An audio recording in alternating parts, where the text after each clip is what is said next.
course. It's always about like, if you work hard, you can do this. Like, no, you know what? Sometimes you work hard and it happens, you're going to go broke. Yeah. It's the reality. You know what I mean? Like, there needs to be more of the reality. There needs to be more of like the truth and the ugliness of like the losses. But, you know, because we're entrepreneurs, we're forever optimistic. We believe that it'll work out. You know, sometimes you just need to like punch yourself in the face and realize that just take the loss. Honestly, from 19 till 35, it wasn't like that. It was just like forever. I just want to get rich. That became the new addiction. You know, like you can do anything, you just can't do everything. You know, and then you learn that the hard way. You know, Did you stretch yourself? way too thin, and that's where things started kind of crumbling. I will either be extremely successful in wealth, or I will go dead broke. At that time, I will write that book. At that time, then, because it will be a story of how someone did so much and just ended up with completely nothing, and that's okay. If that's how it works. Yeah. That's the story, and people need to learn the story of what broke me. All right, ladies and gentlemen, welcome back to the Rise podcast, where we document five-star personalities, aka the #1 podcast in Winnipeg. Gonna get right to it. Hit the subscribe, like, all that extra stuff. I'm gonna get right to it. Let's bring on our guest for today. If you've lived in Winnipeg for a while, you've definitely heard of this man's name.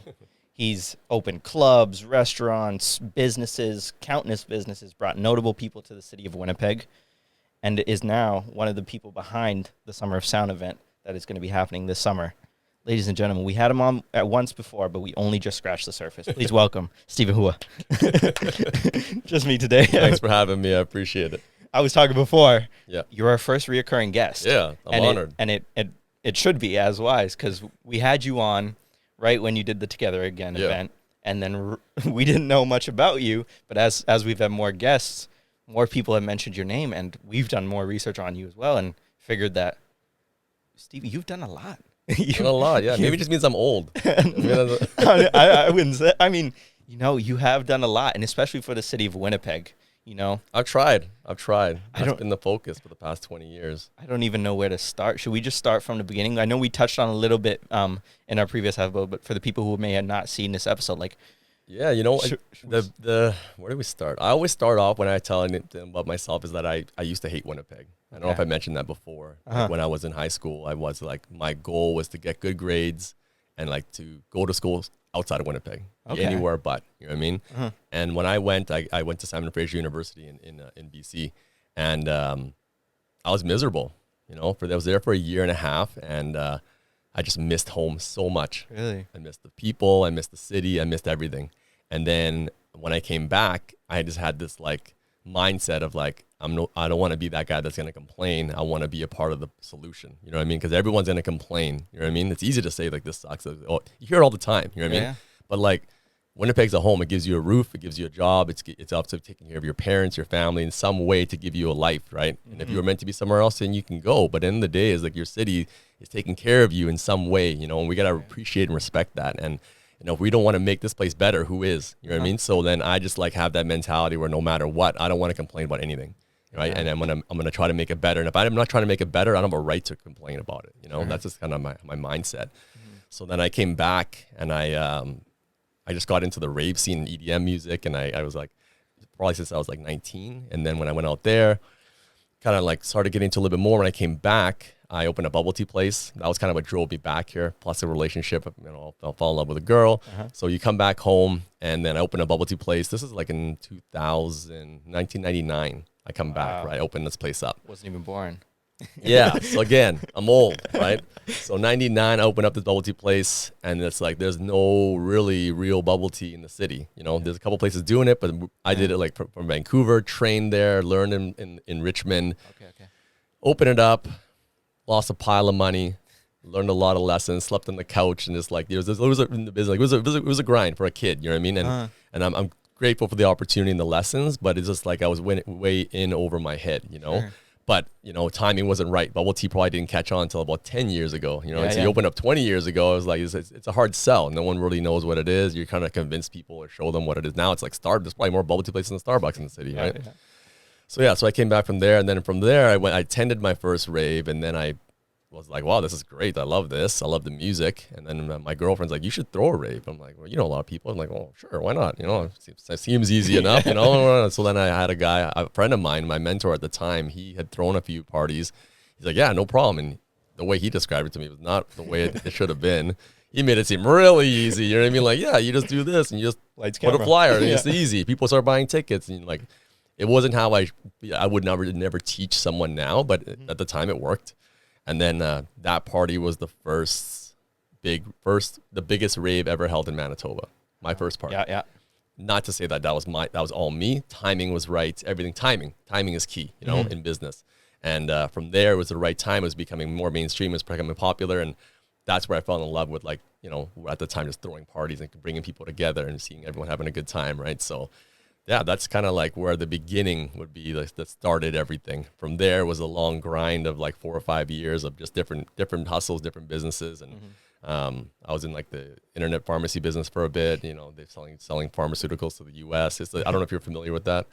So I sold appliances. I did graphic design. I brokered printing. Like I learned a lot of different hustles. You know Literally what everything. I mean? Everything. Yeah. I mean, I've probably opened over 100 businesses in the past 20 years. You know, So let's break down the beginning. So you said you came back to Winnipeg, and the bubble tea was your first. Yeah. owner. How old were you at that time? 19. 19. Yeah. So 19 years old, just out of high school, I assume. Yep.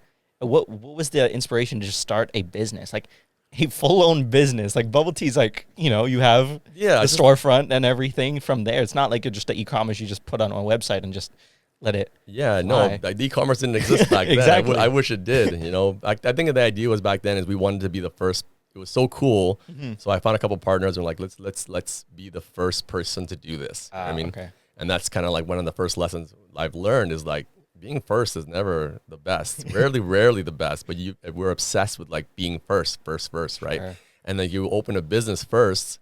Well, it doesn't mean you're the best. It doesn't mean you're even good at it. Yeah. Just because you did it first. But we're obsessed with like, I want to do it first. I want to be the first one to do it. Like I'm just so past that now. And I want to make sure that if I do anything now that I have the capability, the passion, you know, the finances to do it properly. Yeah. I don't want to be first. You know, I want to be the best. You want to do it right too. I want to do it right, 100% right. And I want to be excited about it, right? I want to know what I'm doing. Obviously, I was excited about bubble tea. I love bubble tea. Yeah. I still do. All my friends know that I literally like I'm buying bubble tea every day, you know. But the thing is, that doesn't also fuel a business. Just because you love something doesn't mean everyone else is going to love it. This is 20 years ago. No one even knew what it was, barely, right? What was the place called? It's called Sweet Escape. Sweet. So if anyone remembers, you know, you're old like me. I'm But sure yeah, people having nostalgia. no, people know. Like I said, if you drank bubble tea 20 years ago, you'd be familiar. We sold like tickets to all the raves there, so a lot of people in the EDM community would be familiar with this place as well. Yeah. But what was the, like, did you have a lot of like upfront capital to invest? Like, how do you My go? parents, how do you go? They're into- supportive. Okay. You know, extremely supportive. You know, I feel bad for the losses I probably put them through. You know, but they want to encourage their entrepreneurial spirit. Okay. I know That's good. I'm sure if my dad was here, he probably said, "I wish you stayed in school and focused on other things," right? But Sure. I think life turned out all right. You know, I'm enjoying what I'm doing, but. I mean, my whole family is entrepreneurial, the mom's side, dad's side, everything, you know, so sister, everybody. So it's kind of what we grew up in. Parents have businesses, they have jewelry stores. So it's like we were just kind of used to that hustle, you know? Okay, so that makes sense. And then was there? Did they teach you anything? Like, I'm sure they had provided some guidance when you started. Correct? Yeah. And the thing is, like, again, when you're young, you don't know what you don't know. You know, I feel like, you know, I love my dad, but it's like I thought he would be like, "Hey, Dad, I'm going to sign this lease, Dad. I'm 19." He's like, "Yeah, okay, that seems fine." You know, like it wasn't like for me now. I don't want to do anything without my accountant or my lawyer. Sure. You know, and it's like these are my expensive friends, but I don't want to go anywhere without them because it's more expensive not to have them. You know, and when I was honestly from 19 till 35, it wasn't like that. It was just like things will get figured out. Let's just make money. You know, like make money and money will solve these problems. You know what I mean? But if you don't fix these or look at these problems, address them from the beginning, they become big problems later, right? So yeah, just little things like, you know, I wasn't ready fully for what I was getting myself into. But again, these are life lessons that you learn, right? And that was your first business, though. First business. It was a disaster. It was How come? Just like what it was, you know, paying rent as a kid, the pressure of like paying payroll and rent and not having it ready. And you know, I'll never forget actually the landlord. He was like, there was 3 guys that owned the building. They came in like, "Listen, Stephen, I'm going to let you off this lease." I'm like, he's like, "Oh, why?" And I was like in tears, "You're a kid. You're like, can't pay the rent, right?" Because he doesn't have to let you off the rent, the lease. He says, "You know what? You're a kid. You're excited. You know, you didn't know what you're getting yourself into. I don't want to ruin your future, right?" So he let me off the lease, but his partner didn't. funny enough, because he was trying to make that call, which I'll never forget that. And I know hopefully I'm in a position to do the same, down the road. Yeah. But to kind of return that favor, even though it didn't even come through, it was a huge gesture for him to even like attempt that, right? Exactly. Because most landlords would never do that. Mm-hmm. Why do you think he did that? Do you think I think he saw something? I think he saw it was in over my head. He saw that I was literally there all the time trying to make it work, and it was just not going to work. And what was he going to benefit from this? Like, my name's on this lease. He's literally going to bankrupt this kid, 21 years old, to like, for what? This guy's clearly a multi-millionaire, Yeah. And I think it's just the right thing to do, but most people aren't going to do that though. Mm-hmm. And when the business, like, quote unquote, ended, were you hesitant to go into the next one? Or was there any sort of resentment there? Like, oh my God, this one, like, how'd that feel? Like when you spent a couple years putting your soul into this business, you started it, you've hired, you've gone through, and it's not going the way you want it. I think I've been extremely blessed with supportive friends. Okay. Since I've been very young, and especially in high school and going out of it, they've always pushed me. You know what I mean? If things are down, they're always picking me up and pushing me to believe in me. And it kind of keeps you going. Mm-hmm. That's important to have a really good support system, whether it's your family, whether it's your friends. And I've never really doubted myself until I had a really big loss. We'll get into that in 45 minutes later. But like, it was a hit, but it wasn't enough to keep me down. You know what I mean? It was just like, this is a lesson. It didn't kill me. You know what I mean? Like, back then I probably lost like, it was 20 to 50 grand. It wasn't like 5 million, you know what I mean? But back then it's a lot of money. A lot, yeah. You're 19, 20, you're probably 21, 22 at the time. Mm-hmm. But I was also still making some money doing parties. So things were offset, and I look at the positives and these lessons, and that's kind of like a strength or a negative. I don't know if it's positive or negative, but I always try to find the positive in every situation. Sometimes you need to kind of learn the negative, not always see the positive. So then, so I was like, you know what? I met a lot of people through this business. It's my first business. I'm still standing. I'm still moving forward. It's okay. We'll just keep going, So it is what it is. Yeah, you learn from it. Yeah, exactly. Sure, right? Yeah. And then, okay, bubble tea ends. What's the next Bubble one? tea ends, and I'm trying to gather. So at the time, I don't know if you're familiar. So pharmaceutical drugs in the U.S. are way more expensive than Canada. Okay, yeah. So there was a big boom in the early 2000s from Manitoba. Actually, it started internet pharmacies that would sell these drugs, the same drugs here down there. Okay. So I saw this as like, oh, this is a crazy opportunity. So I had opened up a bunch of offices. At 23, 24, I believe, I then started doing marketing for an internet pharmacy, and I opened up an office in Miami, New Orleans, Santa Rosa. Those 3 cities. Maybe missing one more. But then we'd have like these offices where we sat in Sacramento. Okay. So I'd fly down there. I'd set up these offices. I'd hire staff, and then we'd have these literally just me doing seminars, literally hitting the road, my briefcase, sitting in front of old folks' homes or retirement homes. Hey, listen, here's how we can save you money. You order through us. I get a commission from the sales. Yeah. I set up these offices. It was a big thing. I mean, the newspaper was like, this is a very controversial thing because, like, imagine you're battling like American drug companies. Yeah, they don't want this, right? They don't want the hell, right? So this became a multi-billion-dollar industry. Unfortunately, I got in right at the end of it, which happens a lot in my story. And just the timing wasn't there. So I invested a lot of money. I made a little bit of money, but if I got in a year earlier, I would have been a millionaire. But at the end, I probably just broke even or made a little bit. But again, I'm traveling everywhere. I'm 22, 23. It was fun. I'm opening up these offices, and I'm getting out of my comfort zone. I've never been a public speaker. Sure. I'm doing these, 50-person, 500-person seminars, just kind of trying to sell Canadian drugs. It's a very unique thing to do. I guess so. And it's funny because I'll go to New Orleans and I'm like, oh, where's your seminar going to be? And I'll have family there, and I'll give them they're like, well, you can't go there. Like, what do you mean? Like, cops don't go there. Like, you don't want to do a seminar there. I'm like, well, I'm going there. Like, so I got 100 people in an old folks home that want to hear what I'm trying to sell, right? Like, you're crazy. I'm telling you right now, do not go there. So I drive up and you see a straight hood. Like, it's the hood of like out of the movie, like straight up. I was like, I understand why. Like, you really shouldn't be going to some of these places. You don't know where you're going. So I've learned a lot. Again, get out of your comfort zone, right? Traveling to new cities, seeing new people, doing new things. It was a crazy, fun experience.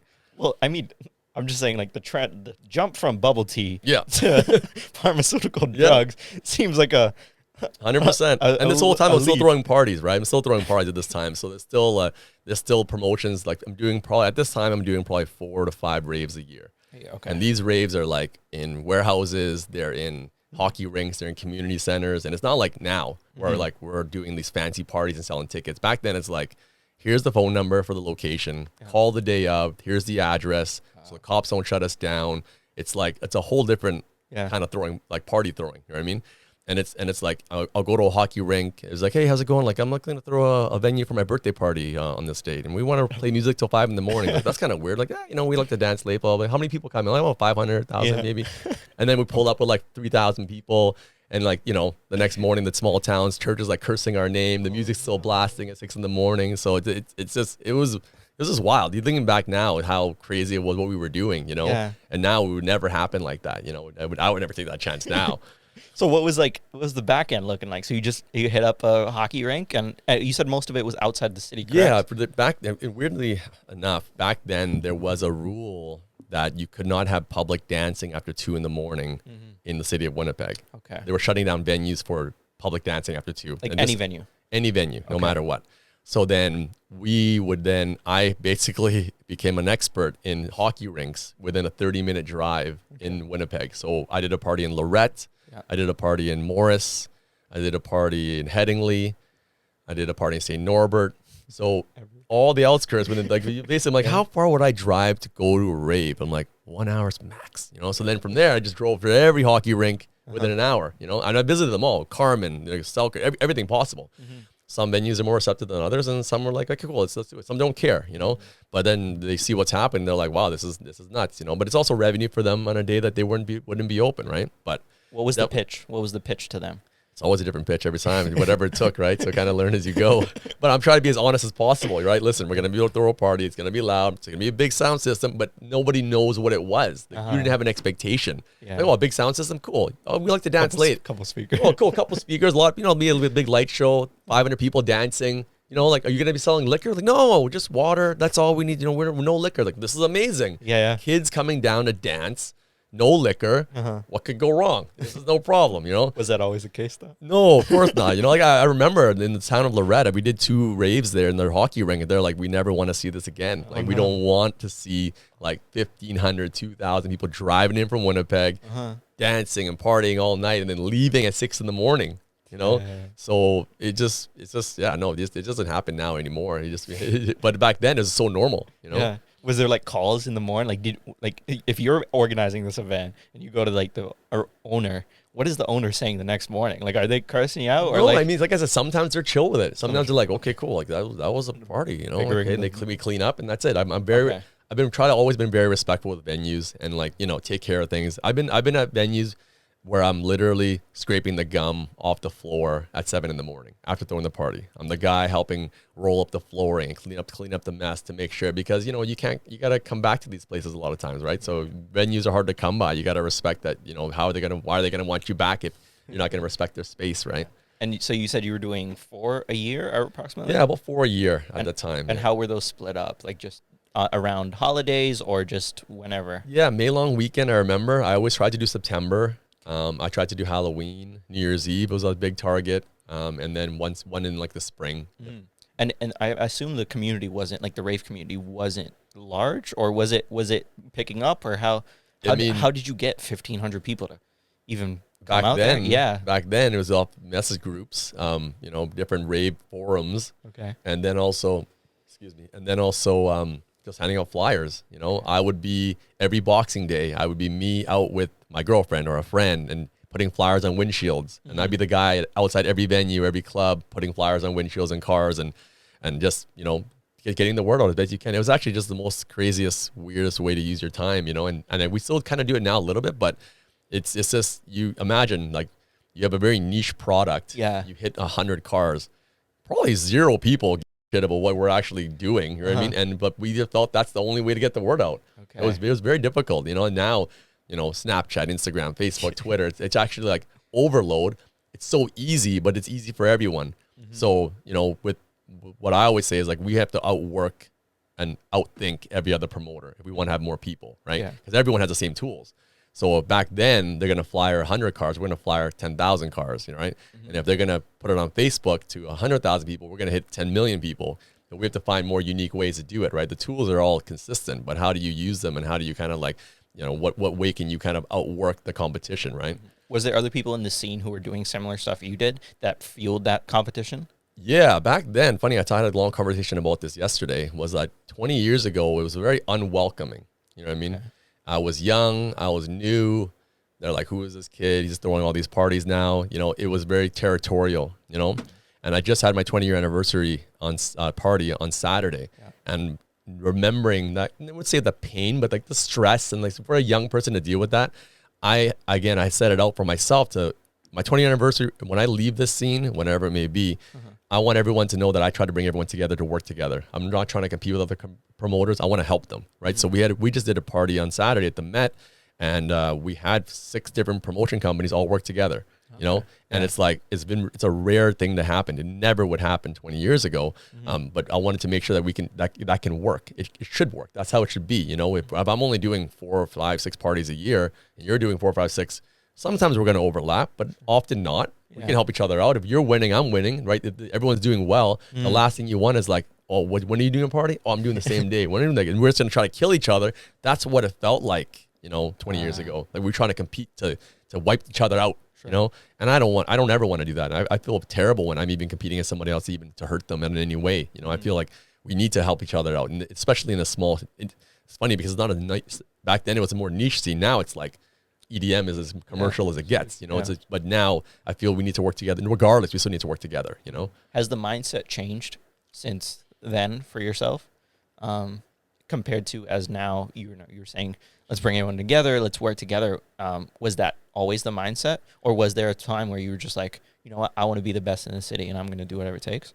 100%. You know, I think that competition made me feel that type of way, right? So it's kind of like, okay, so we're going to go head to head. Let's do it. May the best man, the last man, it's not even the best man win. Let's see who the last man standing is, you know? And at a certain point where it's like, let's battle each other and let's just see who runs out of money or runs out of time first, you know, like let's just see what happens. And it's a terrible way to do business, you know, but when you start getting into that competition where you're trying to just beat each other, that's what's going to happen. That's going to feel you're happening, right? And I think that maybe back then also the promoters now don't do it as a livelihood. It's more of like a side hustle. You know what I mean? For myself, I used to do this for a living for over 10, 12 years. Now it's like, again, I'm now doing this as a side project. You know what I mean? It's not the only focus, right? So it makes a difference for sure. So you're doing 4 or 5 events a year. And they're just like 1,500 people? What was like the 1,000 to 2,000? Yeah. Okay. And now after the night's over, like how much would you like put in and how much would you like take away? Was this enough to sustain your life? Never. I you know, it's funny. People would, if I rode the bus, people would think that, oh, Stephen must own that bus. He must, you know, like he's buying that bus. You know what I mean? And it's like, I've lost way more money over the years promoting than I have made. You know what I mean? And that's why I really want to open up to people. If you really enjoy doing this, do it. You know what I mean? But if you think that this is the ticket to like getting rich or whatever else, everyone's got different motivations. You know what I mean? I always tell people all the time, like, what are you doing this for? They're like, what do you mean? Like, they don't even know sometimes. You want to get paid? You want to get laid? You want to get famous? Because you don't know what you actually want. How are you even going to, what are you working for, right? So identify it, right? And if you can identify it, that actually makes your job a lot easier. Because sometimes you're doing stuff you don't even realize, like, why am I doing this? Like, I'm not even sure. I think I want to make money. I'm like, no, like, here's money. Are you happy? Like, no. I'm like, oh, it's funny. You want to go here. You wanted one of the other ones, right? You weren't, because you actually didn't care about the money. But or you lost money. You're still happy. Why is that? I thought you wanted to make money because you got something else out of it, right? So, and I didn't know for a long time what I want. I thought forever, I just want to get rich. You know, when you're young, he's like, oh, I'll make money. That's all I want. 6 figures. It's just, figures. I want 6 figures. Whatever it is, I'll make money. I don't even know what that even meant. Okay. You know what I mean? Like, you don't really understand what comes with all that. You know, making money. What does that mean? What are you going to do with that money? You know what I mean? Like, this is this. So, like, I always tell people, like, in terms of promoting, is like, do it. If you love it, awesome. But if you need it, very few people will succeed because they're driven only off profit. The guys that are going to last, the people that have been on this show that you've talked to, the guys that I've seen, like, that have been during time and being successful, they are the ones that love what they're doing. They have a passion for it. And the money is a byproduct of that passion. They're not motivated to be like, this is the check we need to make. You know what I mean? I've only lasted this long is because I just love throwing parties and I love bringing people together. If I was motivated by money, I would have quit 20 years ago. You know what I mean? It's just not possible, right? Wow.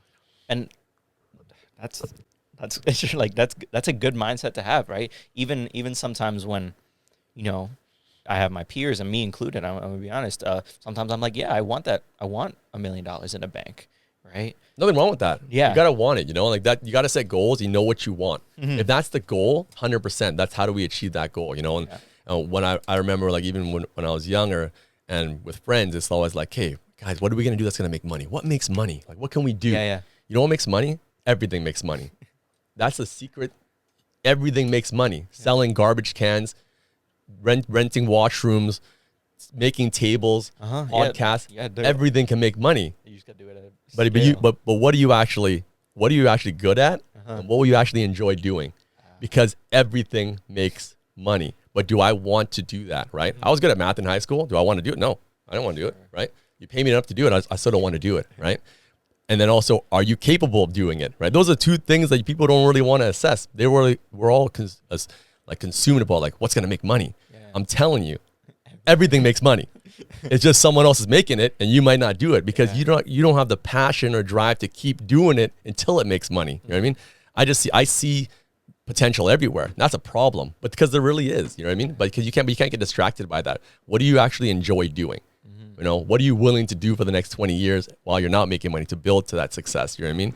And what are you actually good at? Yeah. You know, it's one thing, like, I really love doing this, but you suck, man. Yeah, like, you should probably stop. You know what I mean? Like, and that's a problem too. You know what I mean? Like, and that's a hard thing to fucking accept. You know what I mean? And that's a hard thing for anyone to accept. It's like, I really love doing this, but maybe I'm not that good at it.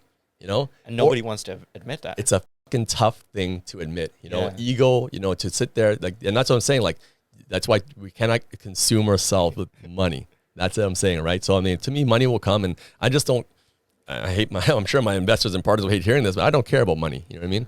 Money's cool. It's fun. Don't get me wrong. It's nice to have. Yeah. But if it drove me, it would have drove me insane by now. I wouldn't be here. Honestly, I wouldn't be here. I would have jumped off a bridge if money was my factor to keep going, you know? So what were the goals back then? If it wasn't money driven, obviously the money's coming in, it's good. But what was the goals back then? Back then, you know what? I think just being the best promoter possible, and I really was. I think I was consumed back then of just like, Winnipeg needs this. It's my famous lad's words. You know what I mean? And it's always like, oh man, this is missing. Winnipeg needs this. Maybe that bubble tea plug. Winnipeg needs this. You know, like this, you know, we don't have a club like that in Toronto. Winnipeg needs this. Yeah. You know, and I was consumed with like trying to like be that guy to bring these things to Winnipeg because it needed it. Yeah. And that's not a reason. That's not going to make you money. Mm-hmm. That's not even a business model. It's terrible. You know what I mean? But because I was getting consumed like bubble tea, the Raves. I'm like, clearly I'm that guy. And ego you get caught up in everything. And it's like, no, Winnipeg needs this, but am I the guy that should be bringing it here?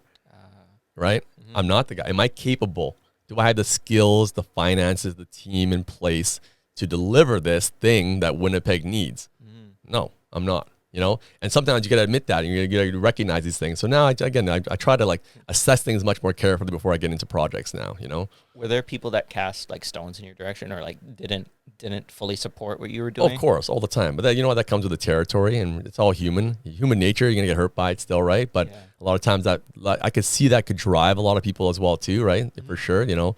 But yeah, no, that's always gonna be there. You know, I don't think you're not making enough noise. If there's no one talking in the bleachers, you know, you're not making enough noise, right? So that's okay. It comes with the territory. And you got to get used to it, right? Like you get used to it, and it's hard to get used to. You know, I can imagine it's tough for like, you know, celebrities and bigger. Like I'm a tiny fish, you know what I mean? But even for me, it's tough. You got to deal with it, right? But you know, as long as, and that's why it's again back to having an important support system. You know, like that support system, that love from your friends, your family, your network, that should be louder than the negative, right? And you built your network over the years, right? Like starting off with these clubs events, you get to know people. Yeah, and funny enough, like that wasn't ever the goal. Again, it's just a byproduct of like what we do, right? I want to take care of people when I come down, and I hate charging people for tickets. If I could, they'll all be free. You know what I mean? If I could, and I just want everyone to have a good time. And my friends now, they're like, Stephen, you got to charge. Like we got to pay for this, because they understand like the sacrifices and things are hard, right? It's not, again, I didn't pull up in a Lamborghini or a helicopter, you know? So it's like this, and like we're all trying to make it. We're all trying to grind, you know? But at the same time, you know, I appreciate so much the people that support me that I feel bad charging, you know? Like people have been supporting me for 5, 10, 20 years. I'm like, man, I don't want to charge you for a ticket. You've been with me for that long, or even you're new, like, oh, there's always a reason to kind of try to take care of someone, right? You've never been to one of my parties? Here, let me give you a free ticket. Yeah. You've been here for 5 years? Give me a free ticket. You know what I mean? Like, you've been on that podcast? Let me give you a free ticket. You know, like, and it's like, it's so easy to be generous. It's so much easier to be generous. You know, it feels good. That's what I'm saying. So selfishly, I just want to take care of everybody. You know what I mean? But that doesn't pay the bills. That's not going to put my kids through college. That doesn't put expensive gas in my car. And you know, there has to be a balance, right? And but through all those years of like trying to take care of people, I found that now it's like, wow, I have this crazy network. That was never the goal. And I find that therein lies probably my biggest strength now, which I didn't even try to build, funny enough, was just like, this crazy network of people that I trust, that trust me. And that's, you know, it's priceless, you know, like it's amazing. And I'm so grateful for it. Wow. So it didn't just end at hockey rinks. Right? No. So hockey rinks. This thing got bigger and bigger. Oh, yeah. Well, you're right. So, you know, we're going to, in between, what happened is in 2006, 2007, now I've been promoting for 7 years, and I decided, you know what? I'm not making any money. Mom and dad are like, son, what are you doing with your life? Which is totally, I'm surprised they let me go for 7 years. You know what I mean? And it's like, clearly I've made no money, you know, and I've done all these parties. I'm like, Mom and Dad, I'm done with this parties. Like, what the hell does that even mean? Like, who cares? So you have money. I'm living with my parents. Like, do you have money? Do you have a home? What are you going to do for work? Like, it's not consistent. They see the stress. Yeah. You know, they're proud, of course, of the events, but they're like, son, like, you don't have anything consistent income, you know? Like, so I remember, I'm like, you know what? I'm done. I'm done throwing parties. It's 2006. And like, I'm retiring. I tell everyone I'm done. No more raves. Soundwave entertainment is over, right? Difficult. Yeah, and I accept it, you know? And I said, you know what?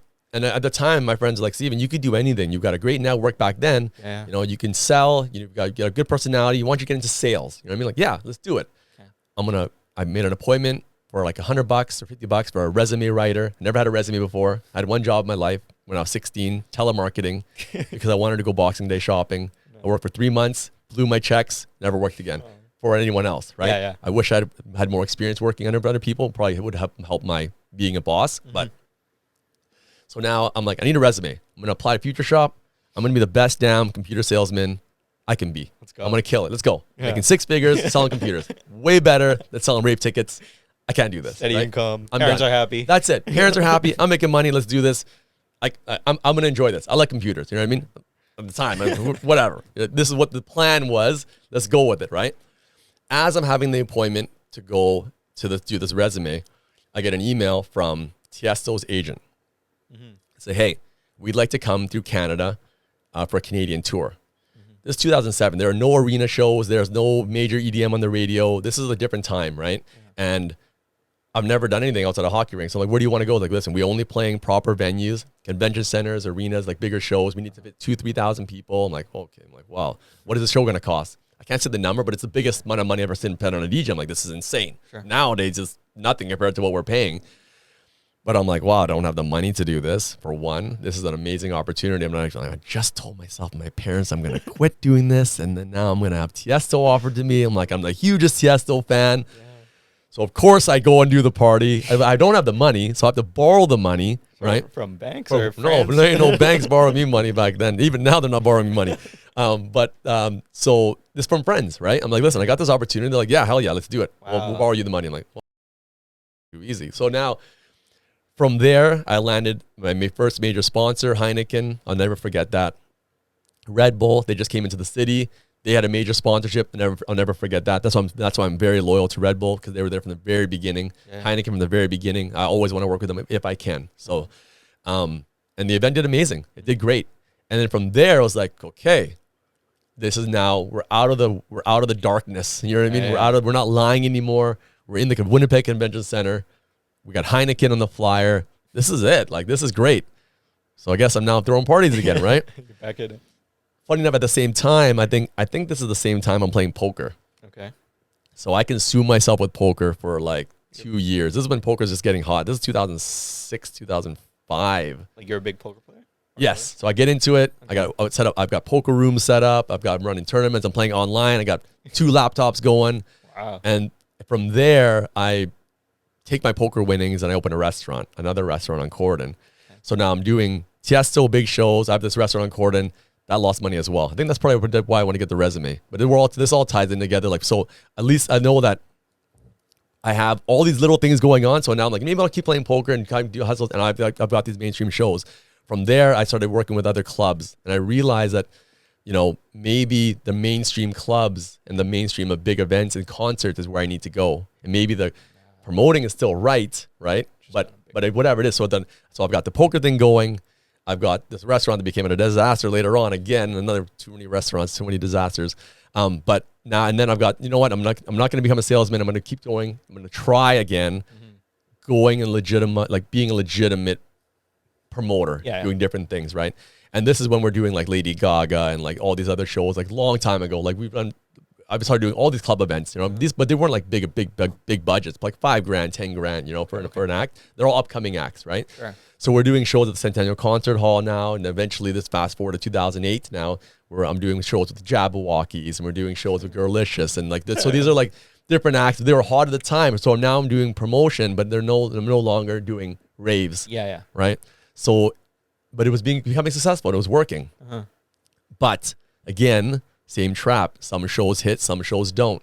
And after a few years, I'm like, this is not right. I sit there and I have a club that's full, and I'm like, man, I made $300, or I lost $1,000. The club's busy. The club made $20,000. I'm like, oh, eureka! I'm like, well, now this is what I need to do. I need to own the club, right? So the goal now is like, I got to open my own club. And then 2009, that's when I opened up my first club, Republic. And that was kind of the big springboard to doing everything. That's kind of like, you know, all the other clubs kind of follow suit from there. I want to go back a little bit. How did Tiësto's manager know of you? Like, why do you think he reached out to you specifically? I think because back then, and it still applies now, there's only a few guys in each city that are doing events, right? So if I'm the guy doing Raves for 5, 6, 7 years now, right? So 7 years. Yeah. They're going to reach out to see, oh, this guy's been doing a lot of parties. We need a guy on the ground, you know, and we need a guy that's going to help promote this party. Who do we have? So they'll go to each city, and I guess they had known me through other shows or talked to other agents. Okay. So they wanted to, I was the guy to kind of contact to deal with the show, right? Yeah. So it was awesome. That probably means your name was spread not only just in Winnipeg, because it has to get out somewhere, right? Yeah, I mean, I'll be honest with you. Back then, I could have told you all the names of all the promoters doing stuff across Canada, because there's only a few of us. You know what I mean? Let's say there's 2 or 3 guys in every city. One guy generally is kind of making the most noise. So we reach out once in a while. We talk. You know, I know the guys in Edmonton. I still know them. You know, in Edmonton and Calgary, in Vancouver, in Toronto. So these major markets, we kind of like, there's tours. So Tiësto would work with all of us, you know, each city, right? Throughout the city. Oh, okay, makes sense. And then also, I want to touch on the first sponsor as well. Yeah, Heineken. What was the call like? Did they call you up? Did you have to call him, and the excitement after? I honestly can't remember how they linked, but I'm pretty sure Heineken was already on board with Tiësto in Europe. Okay. So it was an easy transition. Like, listen, you guys are doing the Canadian tour. I remember the meeting actually was a tavern rooftop. His name was Paul.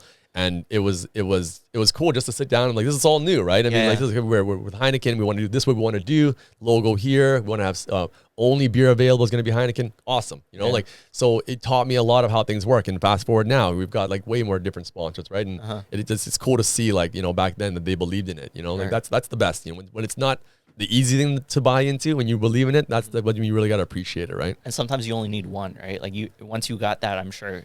You're 100%. Like, okay, now I can get another. And funny enough, after that, you're right. Once you get Heineken and you have Red Bull, everyone else is like, you just legitimizes what you're doing. Now we're not just guys throwing raves in these warehouses, right? You're actually a concert promoter, and from there, that's how you get all these other shows, you know?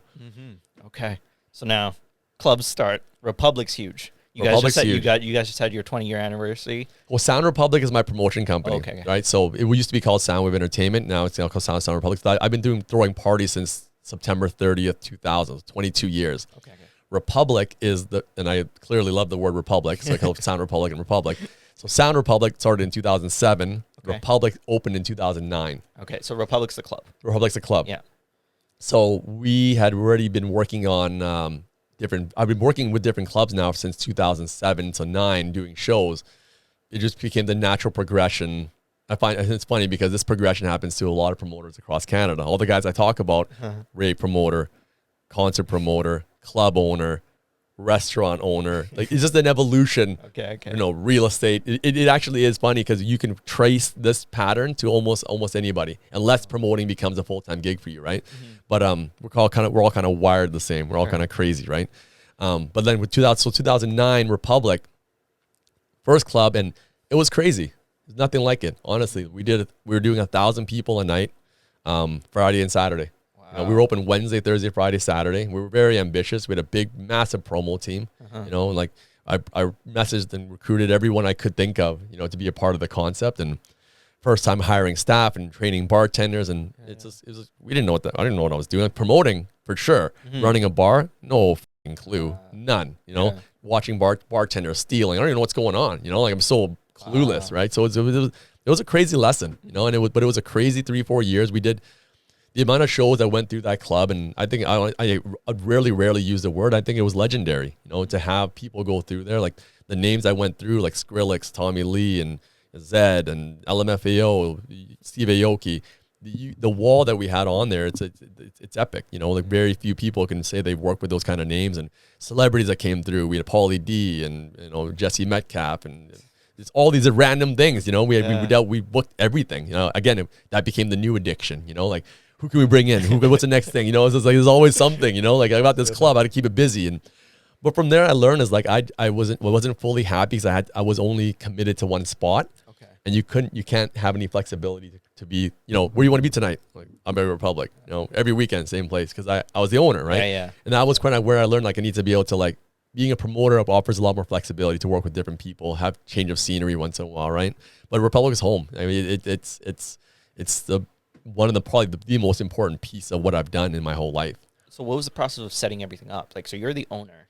Now, do you have people under you? Like, are those your friends? Are those people you found? And giving up that control is probably not easy. Yeah, no, but I mean, I didn't give up control. I couldn't do that. But you bring a team that you need to trust their opinions and trust what people are saying, right? I mean, Facebook's brand new at this time, you know, and we're not brand new, but like very new, and people were just starting to use it for events, and you know, we have all these nights, so you recruit like 5 guys, and they run the Friday, a couple other guys run the Saturday, and you just gotta have hopefully they all can book enough birthdays and guest lists, and back then there was no bottle service, but like just different groups that come through, right? So we traveled quite a bit to kind of research different clubs in Toronto, Vancouver, Montreal to see what was working, and little things that I saw when I left the club in Toronto, they would hand me a bottle of water, right? I'm like, oh, this is pretty damn cool. Nice, yeah. You know, I'm like, what does this cost someone?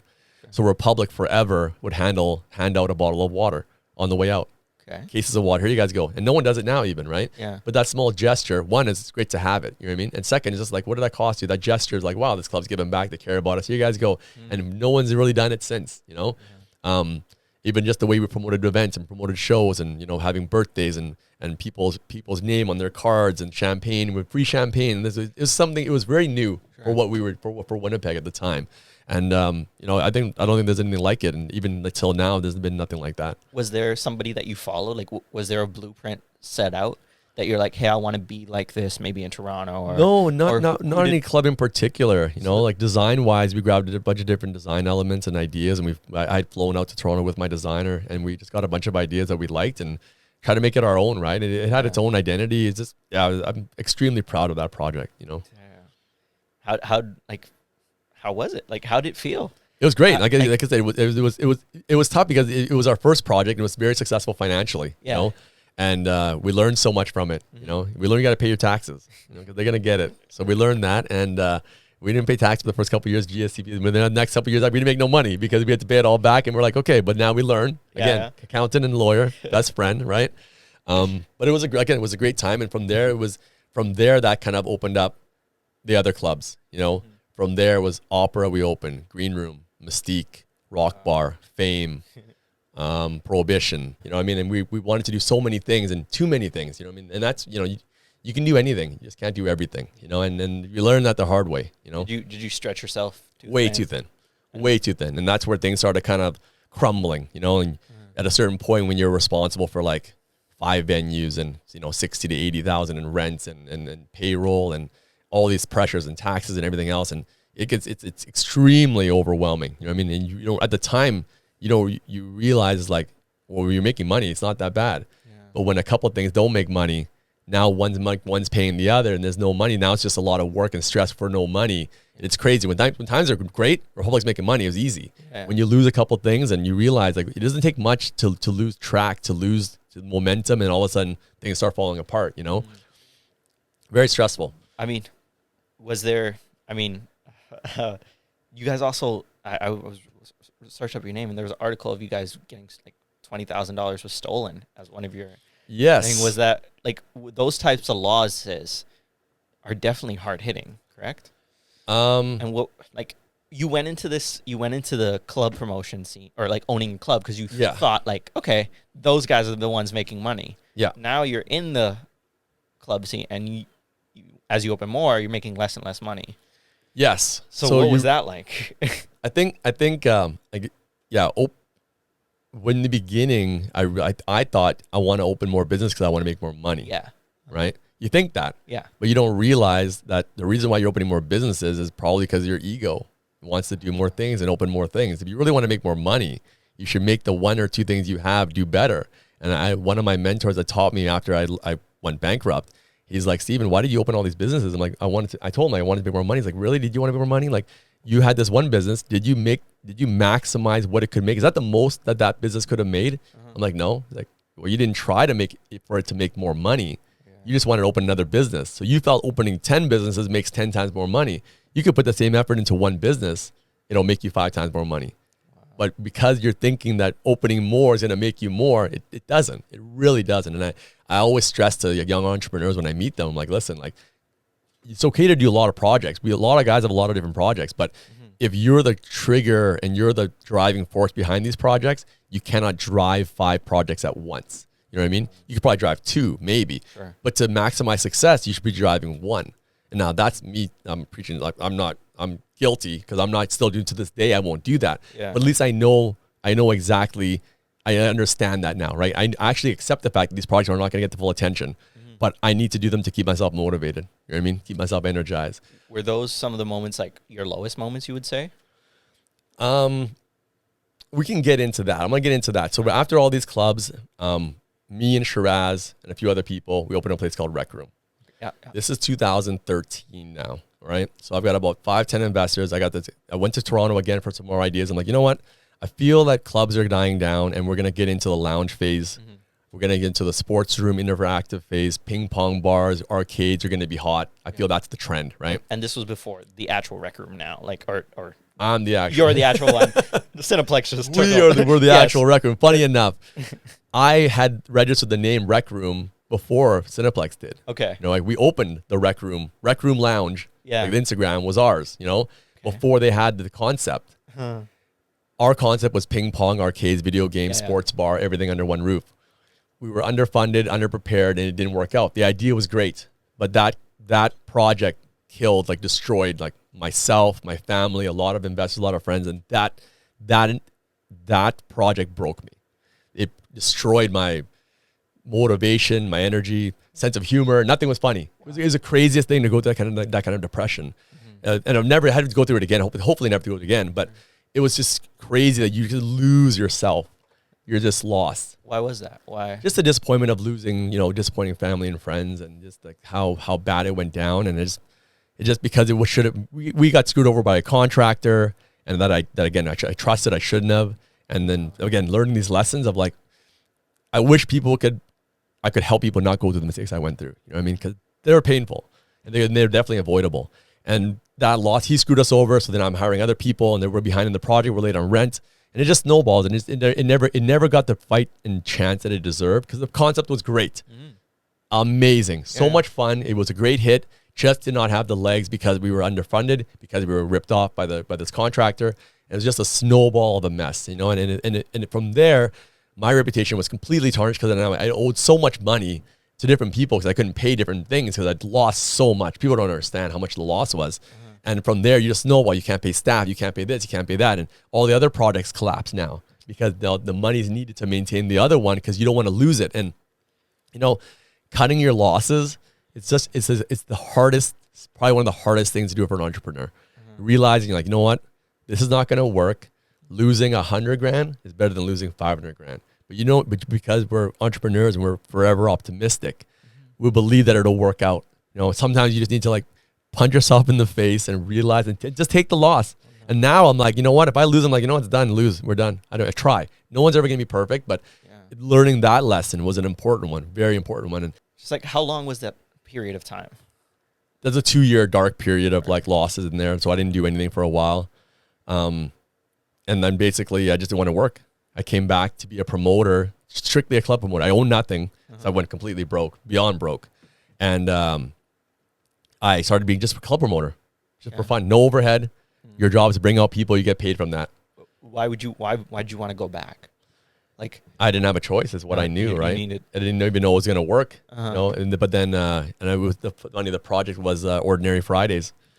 And we did it at Boa Lounge. I don't know if you remember Boa, if you heard of it. I've heard of it. Yeah, so Boa Lounge is in the Exchange. It was a really hot club on Saturday nights, and my good friend Sam owned it, and their Friday nights weren't that busy. And so they's like, can you do Fridays? I'm like, sure. And then fast forward 3 to 6 months in that project, Fridays was busier than Saturdays. So then again, I felt I had the skill to make a room busy just through promoting, not having to own it, not having to book a show. I'm just doing club events now. This is a whole new business now, right? So that was kind of like my entry into being a club promoter, where I still am now, you know? So I like to find rooms that have maybe a slow Wednesday or a Friday or a Sunday. And I come in and we come up with a concept, and we bring in the team, and then we just try to make the night busy. And then, like, as far as that dark period, what I get from the story, and especially talking to you now, like, it's, you did come back though, right?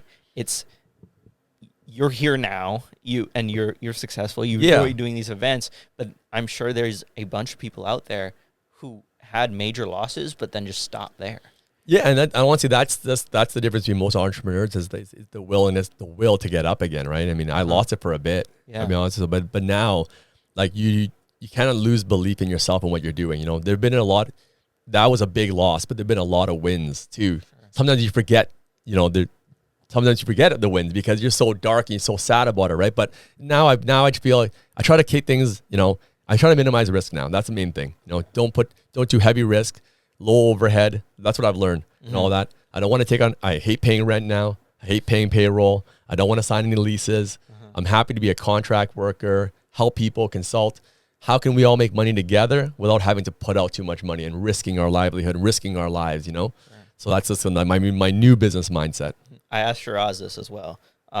In that moment, did you think there was a moment you would never get out of it? 100%, for sure. And then the follow-up question is why or how did you combat with that? Like, if you're thinking these thoughts, what is pushing you to keep going?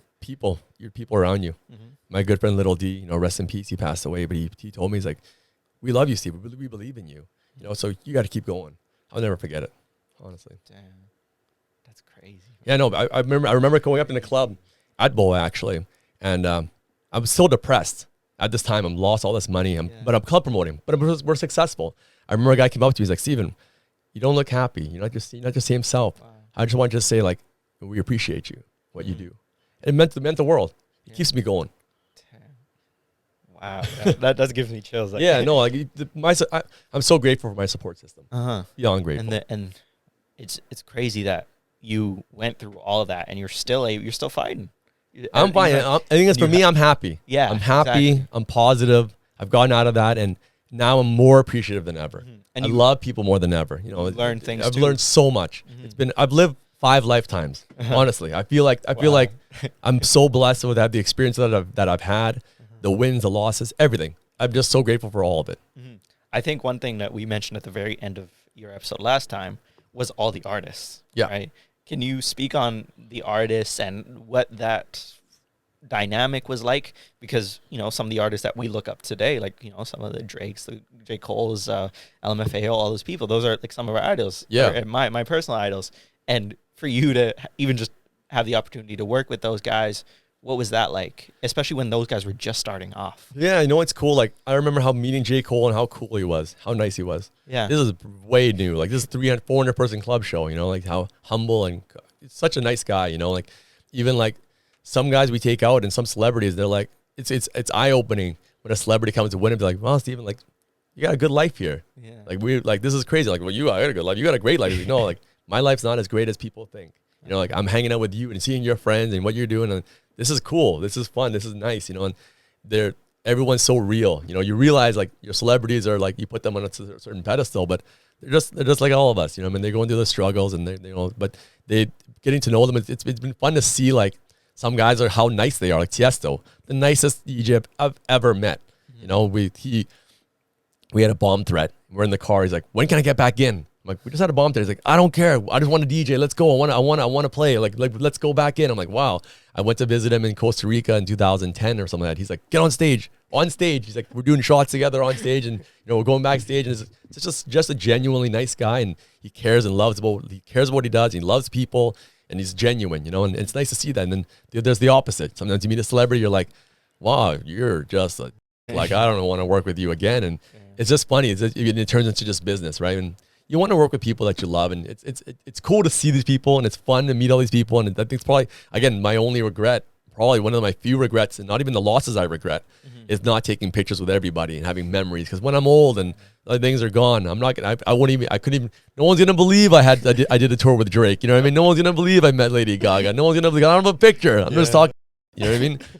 Yeah, you could be making this up. I could be making it up. You know what I mean? Who would know? You couldn't prove me wrong. You know what I mean? I guess so. But you've had those experiences, right? And your track record speaks for itself.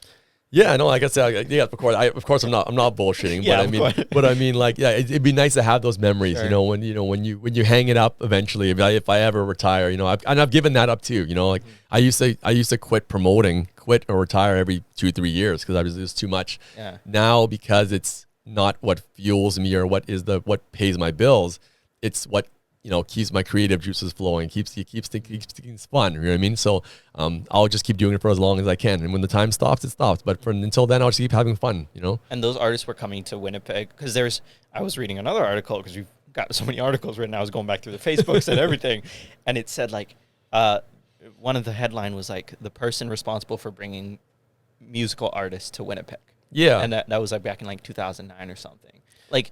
Yes. Compared to other people in the Winnipeg at the time who were just, you know, doing regular jobs, nothing wrong with that. To them, you were the celebrity in their eyes, right? They're seeing you doing. Yeah, I never looked at it that way, but they're seeing you hanging out with, you know, in these clubs with Drake, with all these, you know. To them, you're the person who brought the music scene to Winnipeg. Yeah, I'll be honest. I've never been the kind of guy that wants his face to be seen. Sure. I just want my voice to be heard. You know what I mean? I want to make an impact, but I never wanted to be at the forefront of this stuff. Mm-hmm. But one of my other partners at the time, he's like, Stephen, you need to get out there more. Like, you're the brand. Yeah. You're the guy making things happen. People need to see you. So it's not just like, there's a lot of people throwing concerts that people don't know. It's just a nameless, faceless corporation. You know, put yourself out there. You're putting a lot of work out there and build your own brand. And I took that advice. I'm like, I barely do it now. I don't post on Instagram barely enough, and like different things like that. And, you know, and that's why these podcasts are fun to kind of like, you know, keep things real. You know what I mean? Get the story out there. But I've never really attempted and put the effort out that I should to kind of put the story out there. You know what I mean? Were you always like that? Were you why not put yourself out there? It feels good to get the recognition. Yeah, I don't know. I think I've been an introvert and been shy most of my life. And it's crazy that you're the one. No, but it's the truth. You know, like you would expect someone who's like crazy going and like let's go, but you know, even speaking with you know, I'll be honest with you. When you look at the promoters that I met, the bigger ones are the shy guys. Really? You know what I mean? Like we're the shy, quiet, nice guys that we just kind of like talk and we hang out, and you know, we're kind of more chill. Like really loud outgoing. I don't even know that many crazy loud outgoing promoters. You know what I mean? It's weird. Just so contrary. Like, you know, people would think, and even myself, I would think, oh, you know, if you're in these. Yeah. Like, no, 100%. It's a weird thing. Let's talk about, so after the club's done, right? You've done the clubs. You went through your period of time. You bounce back. What's next, right? You said you've opened thousands of businesses. 100. Sorry, yeah. Over 100 businesses, probably. Yeah, businesses. Like, I opened a restaurant. Actually, funny enough, back in my business opening spree in 2010, 11, I opened a restaurant called Deer and Almond. Okay. And it was the best, one of the best restaurants. I say it's the best restaurant in Winnipeg, one of the top in Canada. Sure. You know, and my partner at the time was so proud to be a part of that project, right? But I wasn't involved in it. You know what I mean? It's one of those things where it's like, do it to make money, you know, to be cool. Like, I was just kind of like, I want to be a part of building a project. That project's amazing. I'm super proud of being a part of it, but I can't take the credit for it. You know what I mean? And opening all these businesses is fun and great, and opening so many, but now I just want to do projects that I'm active, I'm involved in, that I really genuinely am passionate about, and I really feel that I can add value, you know? Sure. And then I want to be able to do something that I can scale and do it as big as possible, you know? Yeah. But at the same time, like, again, you have to enjoy doing it. Mm-hmm. What were some of the businesses that either you registered and just never took off, or? Oh, I should have brought a list. I don't even know. Like, I've registered probably like 200-300 domains, you know what I mean? Website domains. I've registered so many businesses by now. Any were they all like in a similar niche, or were they all just everywhere? Oh, honestly, I wish I had prepared to kind of listed off what I've done. I probably should put together like this kind of resume, but like, again, I've done printing and T-shirts. I've done merchandise. I've done restaurants, like sports bars, all these different clubs, and What's one you wish like worked out? Yeah. What's one that you wish had worked out? Rec Room is always that one. I feel like I wish would work out the way it should have, you know, for sure. You know, it went so bad, but it had the most potential. You know, like, and again, that concept is everywhere now. You imagine Cineplex Rec Room is everywhere. Imagine these guys did it right. They got 20 million a building, and they do it the right way, right? But you can still do a scaled back fun version of that. There's still ping pong bars in other cities, and yeah, I mean that's a big one for sure. I wish I could go back and do it right. Honestly, I'm drawing a blank. I can't even think of all the things that we've done. I had a clothing store, a couple clothing stores back in the day too. That was a disaster. Oh my God, learning that. And you know, you think that everything kind of applies. Every business is so unique. I have so much respect for every business owner, no matter what they do. If they're grinding and doing it and they're good at it, no matter what it is, they have a skill that's unappreciated. You know what I mean? And it's not easy. Is there like a through line between all the businesses that you can pinpoint that be like, this is the reason, whether it be like hiring staff, paying rent, anything that through line that connects all the businesses? Like connects them in a way like how they all operate. I mean, I think end of the day is like, I mean, I'm a marketing guy, but I think marketing, understanding having a good product, and then obviously everything is through sales and marketing and branding. Sure. I've seen so many times people have a really good product, the branding and marketing is not there. And I feel bad. I'm like, man, it's just it's the forever marketing brain. Like, I wish I could change your logo and help you out with marketing. This place would be really, I just went to a sushi restaurant. I'm not going to name it. Okay. The food was unbelievable, but it was probably the most underwhelming restaurant I've ever been in. Sure. And the logo wasn't good and the branding wasn't there. And if that guy was put into the right team, he's going to do millions and millions in sales for sure. The food was unbelievable. Yeah. And I've seen the opposite. Subpar product, unbelievable branding, great marketing, killing it in sales, you know? And that's what I'm saying is like, that passion is important, but you got to have all these pieces. You got to be able to make it go. You know what I mean? Like, you got to be good at it, but you got to understand how to grow a business, you know? I'm still stuck on the point that how you're the Rec Room and now Cineplex has the Rec Room. Yeah. How does that work? Like, if you've already so curious. I lost it, right? Okay. I'm so curious what would happen if I had killed this Rec Room concept, and Cineplex in Toronto was like, we got this crazy idea. They're on the board. We're going to call it Rec Room. They're like, we got this guy in Winnipeg that's like blocked us from using this name. So what would they have done? I don't even know, right? It wouldn't be called Rec Room. Is that a coincidence, or do you think there's like some? No, I don't. But like I said, here's the thing. I saw the trend. They saw the trend, right? Right. So the timing. Yeah, I know. I mean, like, I don't know. I'll be honest with you. I was surprised the name was available. Yeah. You know, how was at Rec Room Lounge, recroomlounge.com available at the time for me to take it? No one had a Rec Room Lounge in the world, North America. Like, so I was already surprised it was available, right? So, you know, that concept, it clearly is where people are going. Sure. If you look at nowadays too, back then clubs were so hot, so popular, and now small lounges, sports bars, you know, recreational activities. All these bars now have games in them. You know, they have like different things, like different activities and board games, because people now are looking to be more engaged with their friends, doing more active stuff. It's not just about drinking and partying. Those mega clubs are all gone now. For most of them are all gone. So there's only a few left standing, right? So now it's about having things to do with your friends, you know, and playing games. I also want to touch on marketing as well, because we touched on a previous episode a little bit, but you started out handing flyers, right? Putting on cars. What was the introduction of social media, and how did that play? It was great. You know, it was social media was fun. You know, we would be inboxing people back in the day for their birthdays, and we'd look for their upcoming birthdays and like, here's your birthday coming up. Copy paste. Here's a message. Come celebrate with us. And we do this for years, and that was our promoting method until everyone started doing it. Then we had something new, but social media made our job, I wouldn't say easier. Okay. I would say it made it you could stay home and do it at least. You know what I mean? It was a little bit different. Sure. Back then to promote, you have some online forums, but you'd have to be out. You'd have to go see people in different activities. I'd have to go to all the events to promote the next event. Yeah. So it was really important to have flyers at the previous party to promote the next party. Mm-hmm. Now, it's just everything's so accessible. Social media made everything a little bit easier in that way, but then it made everything more cluttered, right? Yeah, it was just there's a lot of noise. You know what I mean? Like you guys must see like every club promoters posting stuff, different events, different concerts, socials.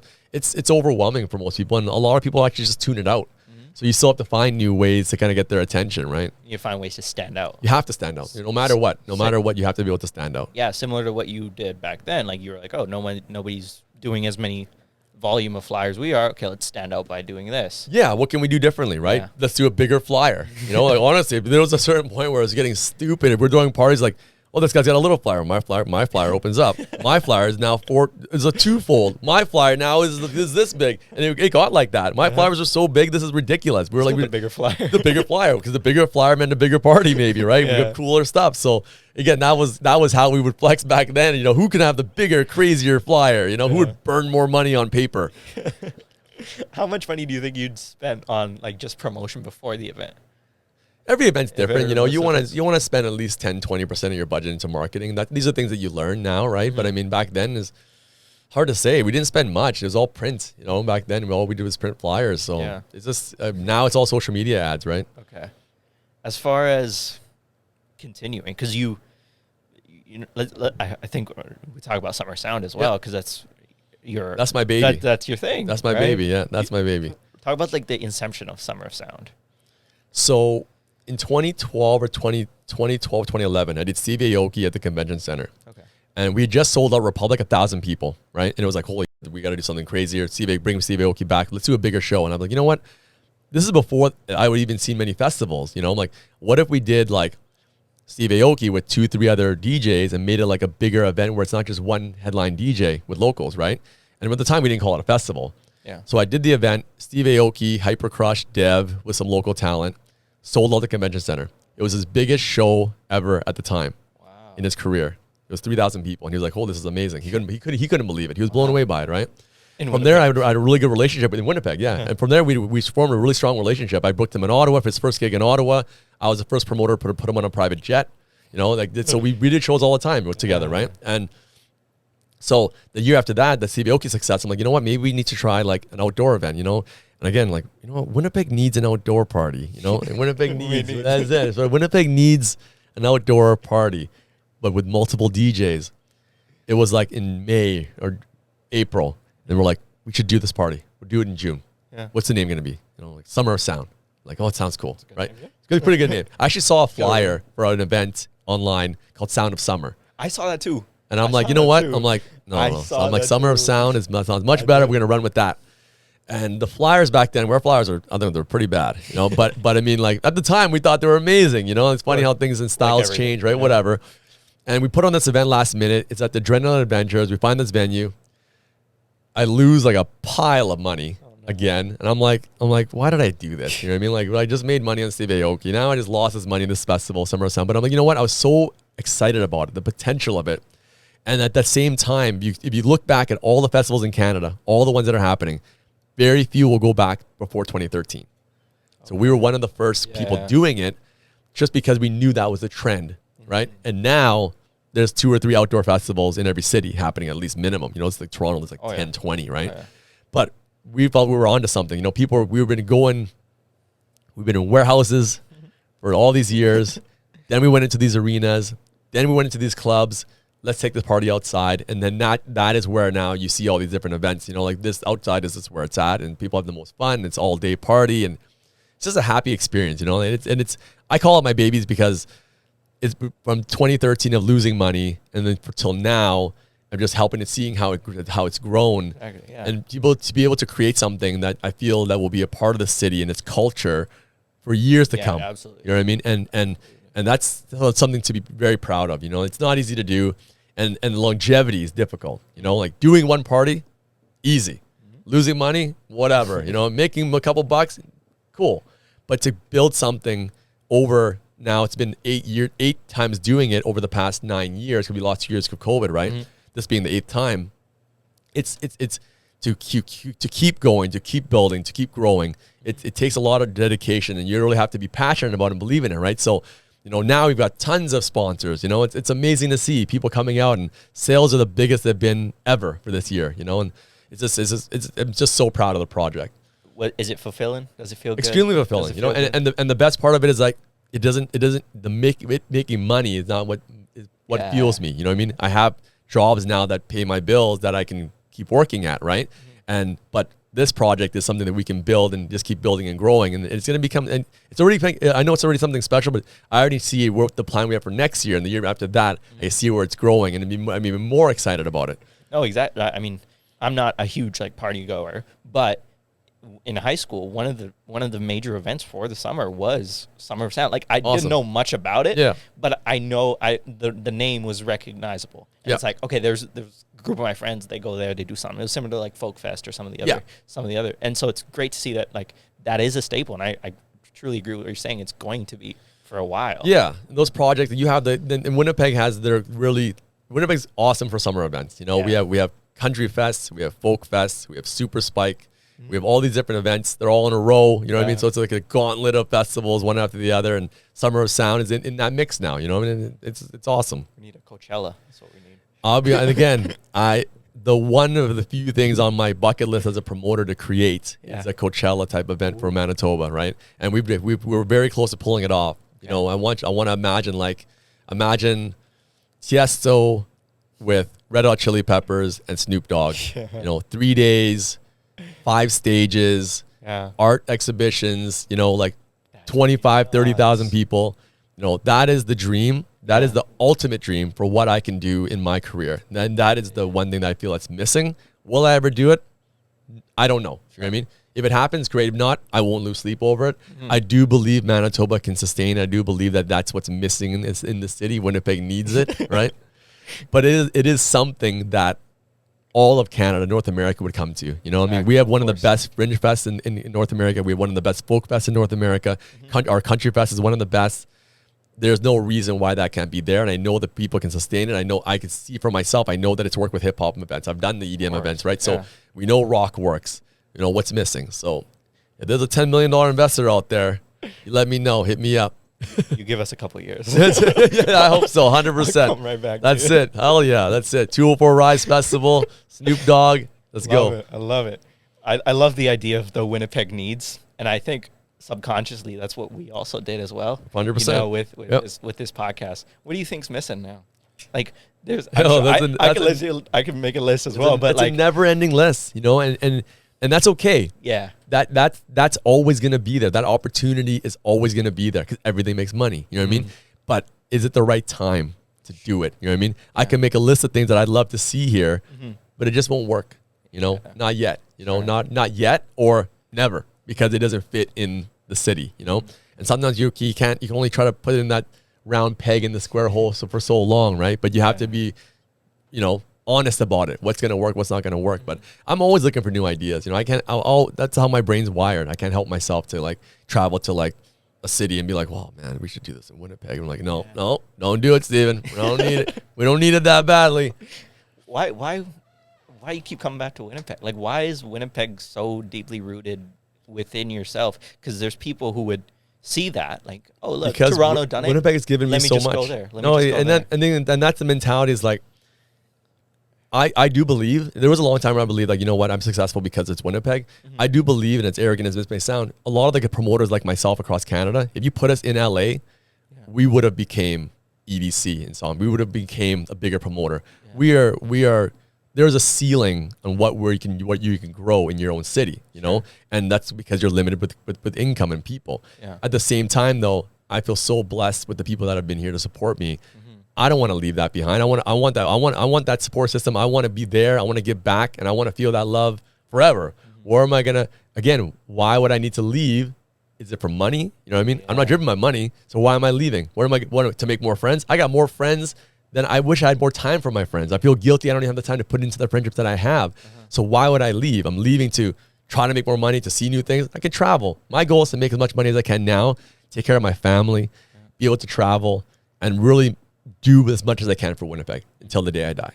I think you've already done a large I amount. appreciate that. And, you deserve your props, especially like, I feel so weird that we didn't know all this information the first time we met you. That is the best part of it. You know what I mean? Like, because I didn't realize that you didn't know. You know what I mean? Because that's generally, I used to have to do a lot of interviews back in the day with students all the time with different events, because they would see like, Drake, oh, you're doing the show, this concert, I want to be a part of that. Yeah. And you had caught on together again, right? The reason was because one of my friends went. Yeah. She went to the event and she was posted a video and I was like, yo, this seems cool. cool. I want to know who did it. Yeah. And that was the only glimpse I knew of you. Yeah. Even when we scrolled through your social media, there was like, okay, there's some stuff there. But again, you said you took no photos of people. So You wouldn't even barely know. I had no idea. You barely know.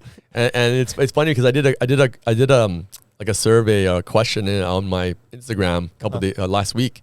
What's your favorite event of mine in the past 20 years? Yeah. And you had a lot of people say stuff like, Transformers 1 and first Tiësto or different things, Those are events were 15, 20 years ago. Yeah. Then you had a bunch of people say like Dr. Fresh, Together Again, events that just happen within a year, and you realize, the impact that you make.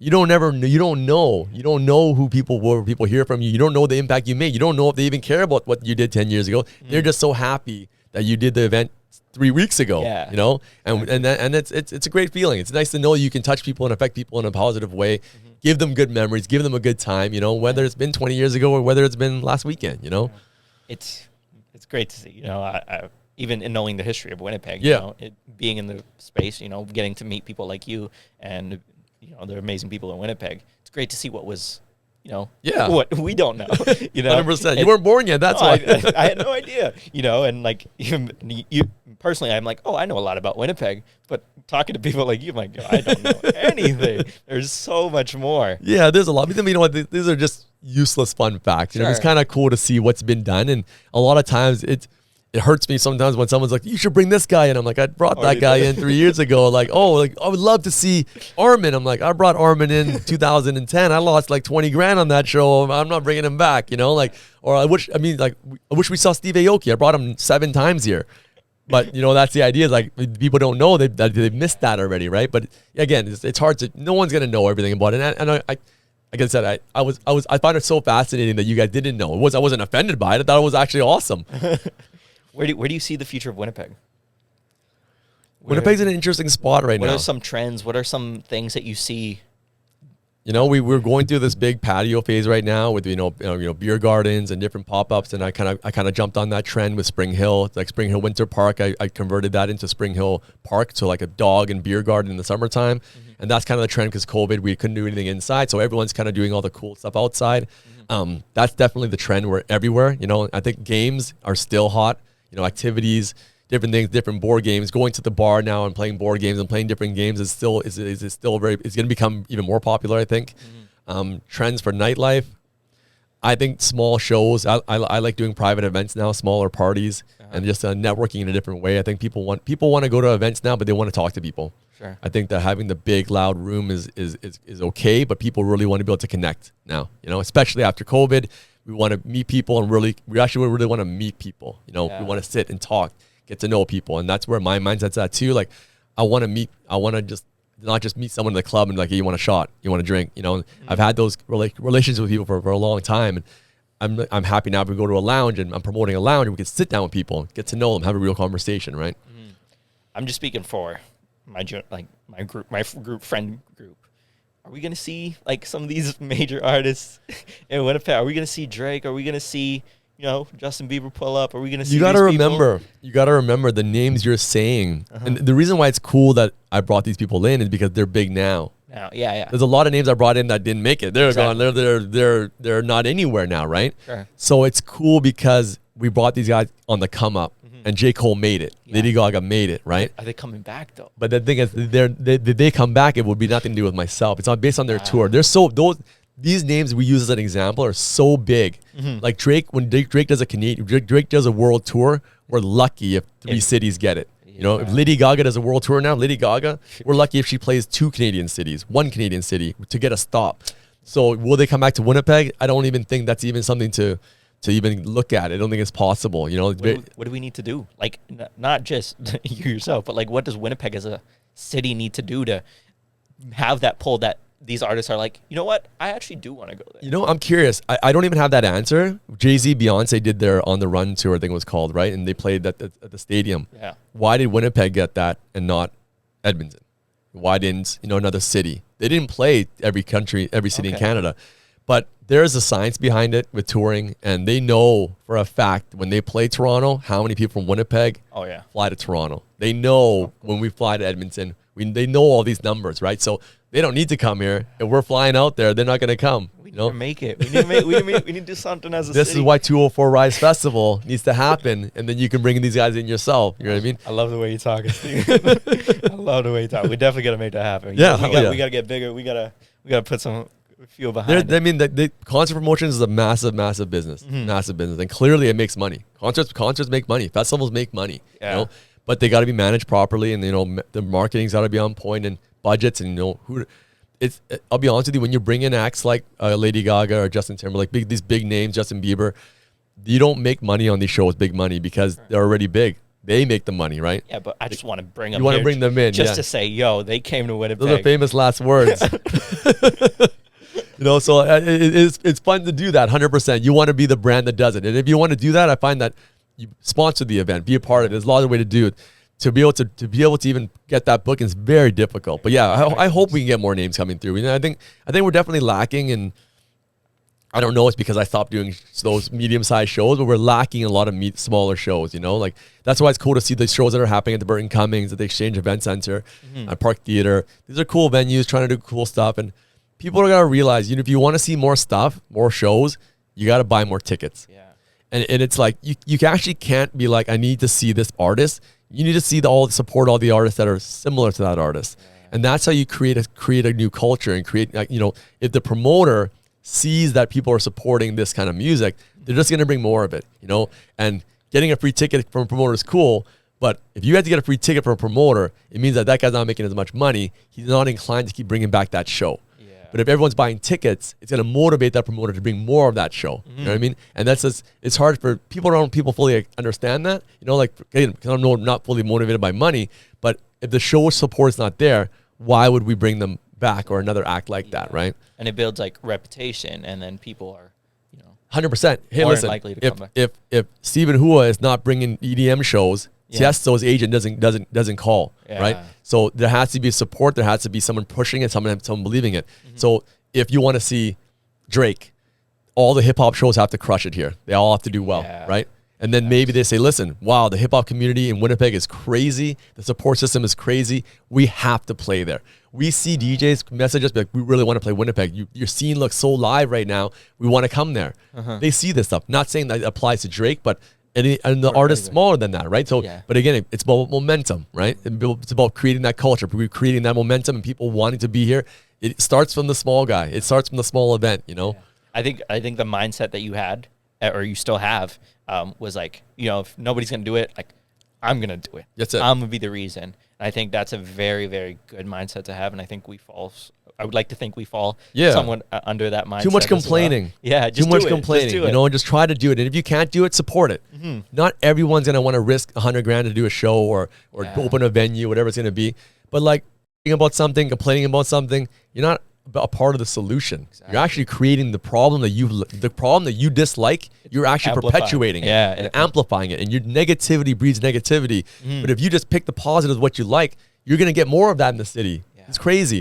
If you're complaining about all these things you hate, it's not actually helping anything, And I wish that you can't. Obviously, people are not everyone's gonna get it. So people are just negative by nature. But like people just gotta really, really focus on the positives, and things will just only get better. I love these talks. Our team, we talk about it like almost on a weekly basis. Good, that's awesome. We're like, why can't Winnipeg be a girl known as like, Toronto's known in Canada? Why can't Winnipeg be another one that's just there? And slowly steadying, and I don't know if we're going to be the reason, or I hope a lot of other people as well are the reason, but it's on the rise. On the rise. It is on the rise. Oh yeah. I also want to touch on you have a family, you know. Yeah, I got a family. And you have a son. 2 sons. Beautiful. And they're coming up. What are some of, like, do you see certain things in them? And what do you tell those guys that, like, yo, my dad did this and this and this? Yeah. Like, my son, I don't think my sons care about what I do necessarily. You know what I mean? I don't think they look at their dad as being like, oh, he's doing all this cool stuff but at the same time, I think they respect, you know, the grind and, and the hard work I put in, right? My oldest son is 16 years old, and I'm sure I'm waiting for the day for him to be like, Dad, can I go to that show that you're putting on? Like, what's going on? Like, hey, my friends are asking about Summer of Sound, you know, can we get them tickets? I would love that day to happen. It's not there yet. That's okay. You know what I mean? And it may never come. It may be not the thing he wants to do, but that's up to him. You know what I mean? If it does, awesome. You know, my youngest is like every day, Dad, when am I going to get my YouTube channel? When are we going to set up? What's going on? Wow. I'm going to have to hit up you guys, get some advice on that. You know what I mean? And he's just in my ear. Like just last week, he's like, Dad, so is this the year we do a YouTube channel? I'm like, son, as long as you're doing good, you know, you focus on school right now, you know, don't just have fun. Don't worry about YouTube channel, right? Beautiful. He's watching it. And he's got this YouTube channel voice ready to go, and he just loves it. And he studies it. He's a very he watches different channels, and he's like, I like this guy. Do this. Let's do this. I'm like, it's actually crazy to see that like energy and enthusiasm in a 6-year-old. You know what I mean? To do this, he's been wanting to do this since he was 4. Wow. But I don't want to be throwing in front of a camera. Right? He's 4 years old, whatever. Right? But now I think he's getting to the point where probably by the end of the year I'll do something with him. But like it's just crazy to see like that enthusiasm. You know? Yeah. He gets it from somewhere. You know? 100%. You know, 100%. Dad's high energy. He's high energy, right? Probably watching this right now. He's probably watching this right now. His first view. Wow. I mean, is there anything else you would like to touch? I mean, I know there's so many. I just want to know a story. Like, I know I hate when I ask guests, like, tell me a story. Tell me a story. It's like hard to come up with it. But I want to know something that's like just you couldn't believe that you were happening. And I know it probably builds over time, but there's something that stands out, and I should have asked you before to prepare. You know, I wish I took more notes of all the struggles and successes of so I can pinpoint these stories. You know what I mean? Like certain things that stand out because we talked about Steve Aoki. I had a sold out show with him in at the Garrick Theater, sold out, and he ends up missing his flight. Right? He's like, I can't make it. I'm super sorry, Steven. I missed the flight. I'm not gonna make it. I'm like, man, I got a sold out show. He's like, what are we supposed to do? He's like, I don't know. Like we have to postpone. I'm like, man, like. I'm going to lose a pile of money because I have to pay for all the rent and everything else. It's the day of. He's like, well, I can make it there if we get on a private jet, right?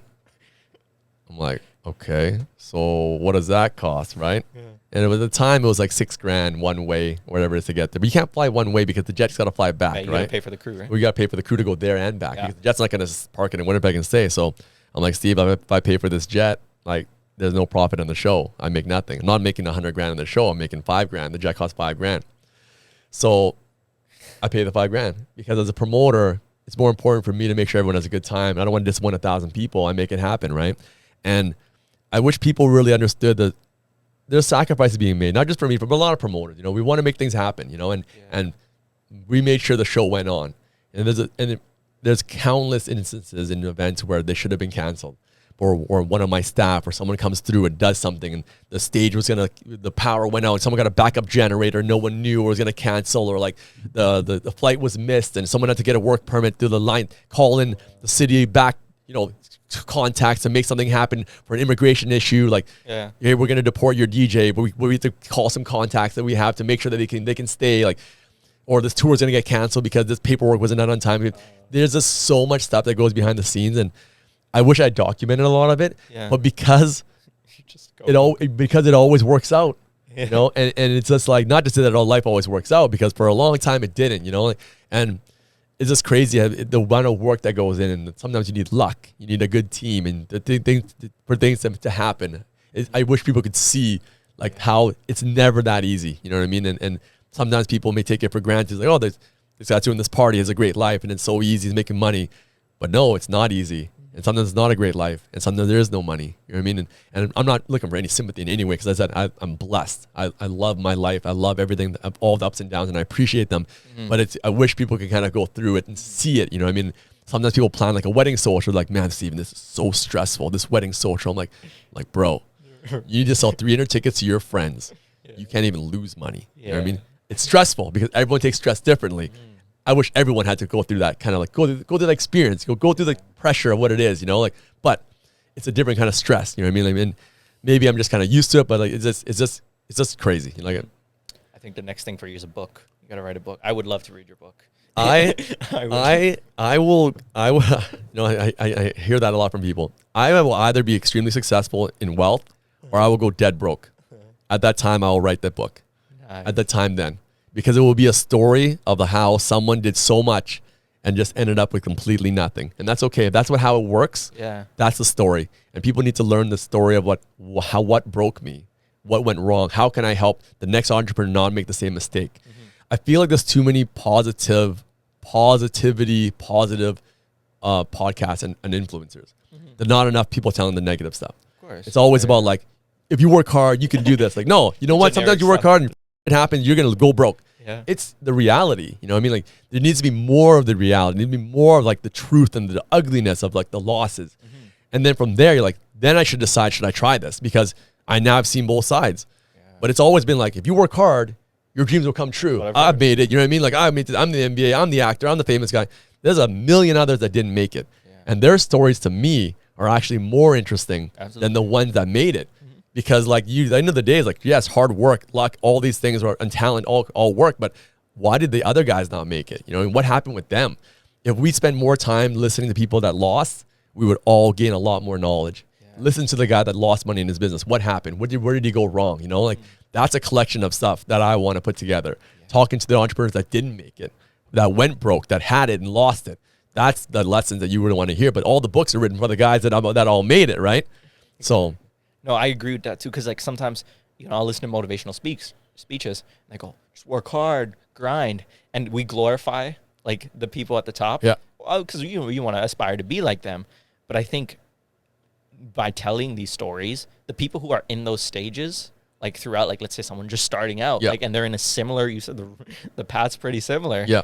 It gives them a sort of hope. I would hope to see that, like, just give them a sense of reality of what could be. You know what I mean? Could be, yeah. It humanizes it. 100%. You know, like, and it's just a reality check of what this could be great, but it also could be this. And what are you doing to get to that point? And it's at least it'd be nice to like hear a voice tell me like, listen, this is where you're gonna probably fuck up. These are some mistakes that I've made. You know, like this is where I lost money here, lost money there, and then you could listen. Most of us entrepreneurs aren't going to listen anyway. Yeah. But at least we can have that in the back of our mind. So at least we can kind of derail if we see it coming. Oh, maybe this guy's right. Maybe I gotta finish this podcast where he talks about the loss of this business, because then I can avoid it. You know what I mean? Yeah. There needs to be, I wish there was more of that out there. Maybe there is. Maybe I'm ignorant. There isn't. Then there isn't. I don't know. But all I'm seeing on my timeline is just like everyone saying like to make things happen, it's going to be positive. Everything's going to be okay. I'm like, no, it's not. You know, like a lot of times it isn't. I mean, social media also plays a role in that, because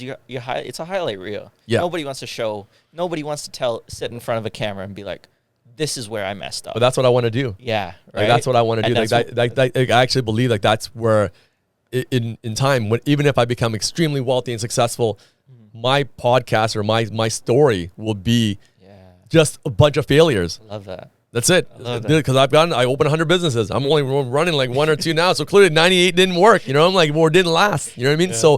So where's that story? You know, I mean, everyone wants to glamorize the one that hit. You know, but I mean, there's a lot of losses along the way, and that it'll help you get through the losses if you can again humanize it, right? And people see that they've been through it. At least now you can expect that it could happen, right? What's the future for Stephen Hua? Like, what do you want people to say about it? I don't know. Right now, I'm still grinding. I'm honestly, after COVID kicked my ass, obviously, and it caused a big reset of what I've been doing. And as with everybody, right? Yeah. So now it's like, where do I want to take things? And now, again, my mindset is, what project? No overhead, low startup cost, low risk.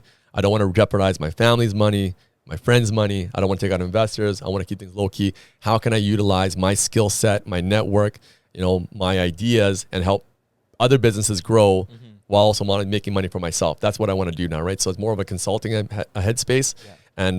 And there are a bunch of projects that I'm working on that I want to be able to scale. You know, me and my dad got a couple projects, and a couple other friends, a bunch of ideas.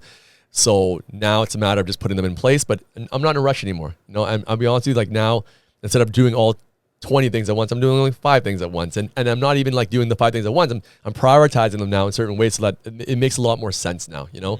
And I'm not in a rush. Before we'd be like, I got to do it. I have to do it. Winnipeg needs this. I got to do this right now before it's too late, before someone else does it. I would be the first. I want to be the first. And that's my mindset's gone. I just want to make sure I do this right. And if I don't do it right, I don't want to do it. I'll put it off. And if it doesn't work, I'm okay with that. Yeah. I've accepted a lot of these things now, and Wow. losing and getting beaten down. You learn these things, and it's okay. As long as I'm not losing money and I can still feed my family, I'm okay. I'm happy. Life's good. Life's great. That's awesome. Yeah. We asked you this at the last episode, but we like to end all our episodes with some lessons, advice. You've written this whole episode. People are write notes about, but something that really, you truly believe in and that somebody could take away. Like if you wanted people to take one thing away from this episode, what would it be? I think, if any lesson I ever want to teach anybody is what I already touched on. Is just basically like there's opportunity truly everywhere. Self-realization of like what your skills are, where you are in life. It's a difficult thing to do, and sometimes your friends need to tell you. Your parents, not everyone really knows the full story. So you got to balance it all out, right? But what am I actually good at? What do I actually want to do? And if you're looking for a business to do, those are the first things. Like money is everywhere. I've seen it. I've met the millionaire guy that literally rents toilets. I met the guy that does every job possible, whether it's, like I said, the full spectrum. Yeah. There's someone successful and making millions of dollars doing it. Yeah. Somebody. But you need to find the one that drives you, or the one to keep you going, right? And the money will come. I believe that, again, I do believe that you'll be so happy that money's not the driving factor anyway. If you could wake up every day and work 12 hours and enjoy it and have a great time, and you're actually be able to feed your family and keep things going, what more do you want? Yeah. Honestly, people, there's a lot of miserable rich people. I meet tons of them, lots of them, and they don't enjoy what they do. A lot of people, they're making money, like, I can't wait to do this, stop doing this job. But sometimes it's an end to a means to an end, right? You want to make money so you can get the freedom to not do it. Funny enough, right? I want to make enough money doing what I hate.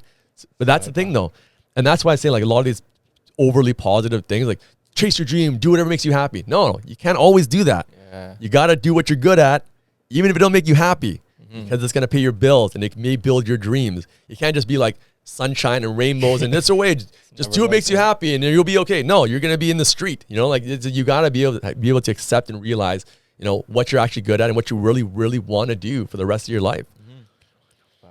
That's deep and too deep. I know. Talk about parties. That's it. I'm gonna take a lot away from this episode, and I'm sure our audience will as well. Anything else you want to touch on before? No, I appreciate you having me. I wish you guys all the best, and like I said, I'm hoping the first guest to come back for the third time. We'd love to have that. We can make that happen, Stephen. So anytime you're welcome. All right, guys. Thank you so much for listening, watching, viewing, subscribing wherever you listen to us. Be sure to like, comment, subscribe. You guys know the deal. Check out Stephen Hua, everything in the description. Summer Sound's also coming up. Summer Sound's coming up in Friday, June 10th. June 10th. Got some big announcements coming up in September for bigger events as well. So there's a lot of cool stuff happening. And it's going to be an exciting year. I don't know if you want people reaching out to you, but if, you've been pretty open to us at least. So if you need advice, I am happy to help any entrepreneur. If you have any questions, this is an open invitation. Yeah. I may not always be the easiest person to get a hold of, as you know. Yeah. Not always the most responsive, but I try my very, very best. And if there's a situation where I can help with, I'm always happy to help guide someone. If there's something you're unsure about for a business idea, starting something up, happy to give you some resources, put you in the right direction. Send you some voice notes along the way to kind of guide you along, right? If I'm driving or I'm in meetings or busy, I can't really text all the time. Easy, right? Yeah. So I'm like I said, I'm happy. I would love to help. I believe that that's the next step. It is. I should say that helping other entrepreneurs in any way that I can and learn from my losses definitely would be a dream to kind of help do, and then over the next few years for sure. All right, guys. UMFM every Tuesday morning, 11:30. YouTube every Tuesday. See you next time. Peace.